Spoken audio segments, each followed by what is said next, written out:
Bom, o vice-presidente, quem diria, né? O Alckmin, vice-presidente do Lula, está sendo cotado para o governo de São Paulo, mas mais um pouco para o Senado. Muitos apontam uma possível dobradinha, o Haddad disputando o governo e o Alckmin disputando o Senado nas eleições de 2026, e isso tem preocupado o núcleo bolsonarista, principalmente pela proximidade histórica do Alckmin com o ministro do STF, o Moraes. Aqui vai dizer uma matéria: lideranças bolsonaristas ligaram alerta em relação a uma possível candidatura do atual vice-presidente Alckmin ao Senado por São Paulo nas eleições de 2026. Nos bastidores, bolsonaristas avaliam que, mesmo após a aliança com Lula, Alckmin teria chances de vitória, em razão de seu recall no estado, o qual governou por 3 vezes, no sentido de que ele é lembrado. Então, fala lá, Alckmin, as pessoas lembram e às vezes fazem uma relação positiva e querem votar.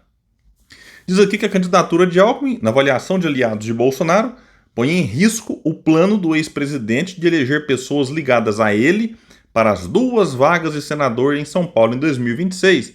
Bolsonaristas avaliam que, no Senado, Alckmin atuaria para blindar o ministro do STF, Moraes. Os dois têm boa relação. Moraes já foi secretário do governo Alckmin em São Paulo. Como a coluna já noticiou, Bolsonaro tem um acordo com o governador Tarcísio de Freitas para a eleição ao Senado por São Paulo em 2026. O acerto prevê que cada um indica um nome para a chapa de senador.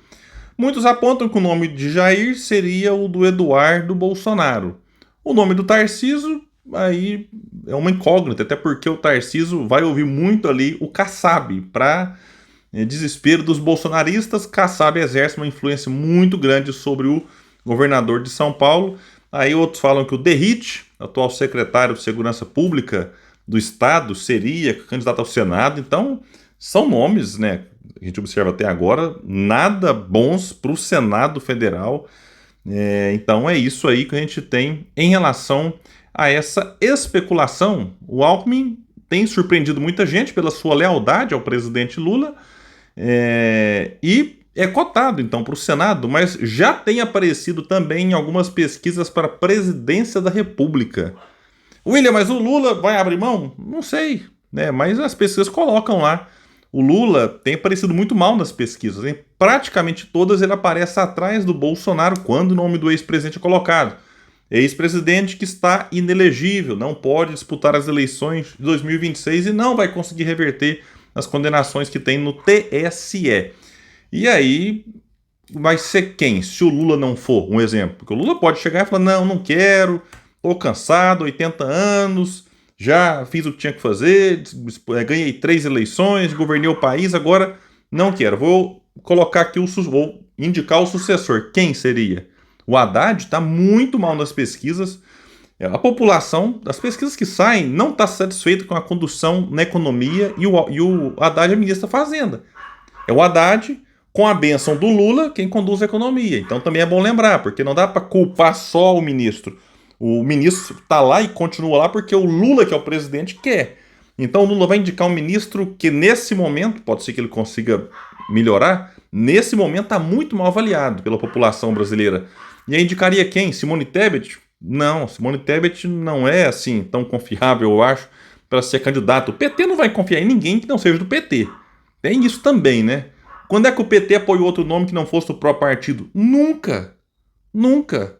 Desde que o partido foi fundado em 89, Lula disputou.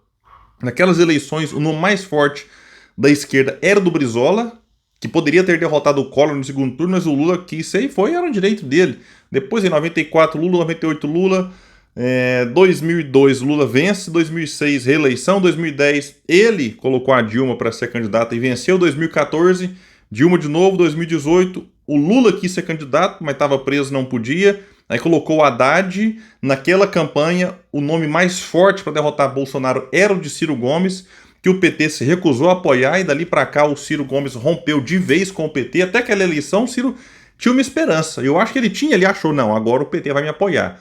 Mas não apoiou, e aí Bolsonaro venceu, e em 2022 o Lula voltou. Então o PT nunca apoiou nenhum nome para disputar a presidência da República. Então, que não fosse do partido. Vai acontecer em 2026? Duvido. Então, se o Alckmin quiser ser candidato, não vai para o PT. Ele está no PSB. E aí o Alckmin vai rachar com o PT agora, que ele é vice do Lula. Então me parece que essa disposição dele aqui em disputar o Senado faz mais sentido do que a presidência, embora, dependendo do cenário do ano que vem, aí talvez o PT, pela primeira vez, abra mão de colocar o nome do próprio partido para disputar a presidência, a conferir. E se o Alckmin for para o Senado, é um nome muito forte, sim, e é um dos favoritos para se eleger, o que seria ruim para o bolsonarismo, e se é ruim para o bolsonarismo, a gente comemora. Gente, eu fico por aqui. Quem puder, espalha o vídeo, compartilha. Vamos trazer mais pessoas para cá, porque aqui nós lutamos por um Brasil melhor. Valeu, gente. Até mais.